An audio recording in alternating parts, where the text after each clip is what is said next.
नमस्कार, आप सबको चैत्र नवरात्रि की बहुत बहुत शुभकामनाएं। इस साल नवरात्रि 9 अप्रैल को शुरू होकर के 17 अप्रैल तक है।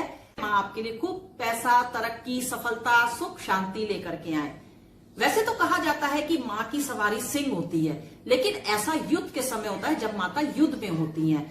देवी भागवत में इस चीज का वर्णन करा गया है कि जब माँ भक्तों को दर्शन देने के लिए पृथ्वी पर आती हैं, तो उनके वाहन का चयन वो किस दिन पृथ्वी पर आ रही हैं और किस दिन पृथ्वी से जाएंगी अपने देवलोक को, इसके आधार पर होता है और उसी के हिसाब से फल मिलते हैं। तो चलिए पहले जानते हैं कि माँ के आने का दिन कौन सा वाहन होता है और उसका हमको क्या फल मिलता है पूरे साल।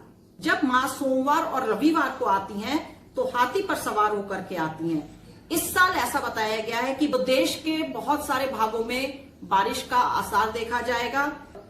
शनि और मंगल में माता की सवारी जो है वो घोड़ा रहेगा और ये कोई अच्छा संकेत नहीं होता। ये युद्ध की आशंका को बढ़ाता है। राजनीतिक उठापटक इसमें देखी जाती है और प्राकृतिक आपदाएं भी देखी जाती हैं। जब माता गुरुवार को और शुक्रवार को आती हैं तो वो डोली पर आती हैं। ये भी अच्छा नहीं माना जाता है। ये महामारी का भय बना रहता है पूरे साल। बुधवार को बहुत शुभ दिन होता है जब माँ आती है नाव पर सवार होकर के, नौका पर सवार होकर के, तो इससे सबकी मनोकामनाएं पूरी होती हैं। तो अब जानते हैं कि माता के जाने का दिन कौन सा अपनी सवारी माँ पसंद करती हैं जाने के लिए और उसके हमको क्या प्रभाव देखने के लिए मिलते हैं।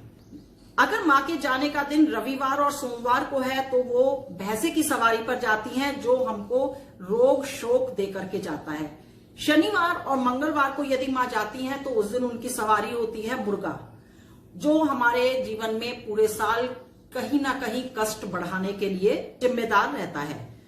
बुधवार और शुक्रवार को अगर माता जाती हैं देवलोक को तो वो हाथी की सवारी पर जाती हैं, तो बारिश बहुत ज्यादा होगी देश में कुछ स्थानों पर।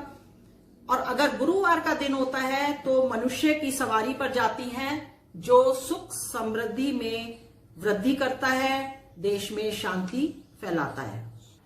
तो इस तरह से इस बार माता के आने का दिन है मंगलवार, जो है घोड़े की सवारी, जो एक अच्छा संकेत नहीं दे रहा। और जाने का दिन है माँ का बुधवार, जो है हाथी की सवारी। तो हाथी की सवारी के लिए बताया गया कि देश के कुछ जगहों पर भारी बारिश के आसार देखने के लिए मिलेंगे।